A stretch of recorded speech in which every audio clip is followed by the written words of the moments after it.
এটি একটি ইতিহাস নির্ভর নাটক। এই ইতিহাস অনেক পুরনো, আমাদের সেই গুপ্ত যুগের ইতিহাস।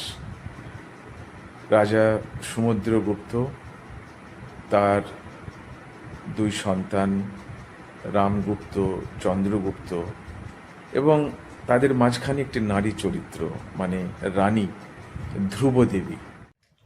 বস্তুত যুবরাজ চন্দ্রগুপ্তকে আপনি নির্বাসনে পাঠিয়েছেন রাজাধিরাজ। আসন খ্রিস্টতা বাচ্যপ্রতি রাজাধিরাজ, তাকে আপনি পূজা বিক্রয় দমনের উদ্দেশ্যে রাজধানীতে থাকাকালীন বহু দূরে পল্লব রাজত্বে পাঠিয়েছেন। যদিও তার ভূতপূর্ব রাজাধিরাজ সমুদ্রগুপ্তের সময় থেকে যথেষ্ট সুসংগত ছিল, আর তা আপনি করেছেন এই সন্দেহে তিনি মহারানী ধ্রুবদেবীর প্রণয়াসক্ত। আপনি আপনার সীমা ছাড়িয়ে যাচ্ছেন। আদেশ করুন মহারানী, আমি যা করলে আপনি শান্তি পাবেন আমি তাই করতে প্রস্তুত। আদেশ নয় মহাত্মা, অনুরোধ। বেশ, তাই বলুন আপনার কি অনুরোধ? মুখ প্রতিজ্ঞা করে মহানুভব।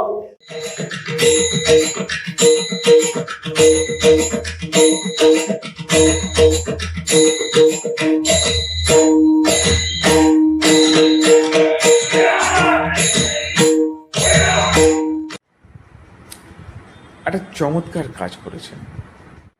আমি প্রথমেই বলবো যে শঙ্করদা এই নাটকটাকে এমন সুন্দর করে গেঁথেছেন, মানে কোথাও একটা মেয়েধীন নাটক বলা যেতে পারে।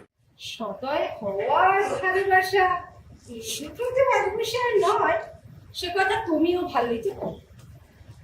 ও যখন প্রশ্ন করলে আমি বলি, শোনো, যদি কোনো দিন তার কোনো প্রয়োজনে নিজেকে নিয়োজিত করতে পারি, তাহলে দাসীর জীবন ধন্য হলো বলে মনে করব। একটি অপূর্ব সুন্দর নাটক, যদিও প্রেক্ষাপট ঐতিহাসিক, কিন্তু আমার মনে হয়েছে আজও প্রাসঙ্গিক। নাটকের আবহ, মঞ্চসজ্জা থেকে শুরু করে প্রত্যেকের অভিনয়, প্রত্যেকটি চরিত্র খুব খুব উজ্জ্বল।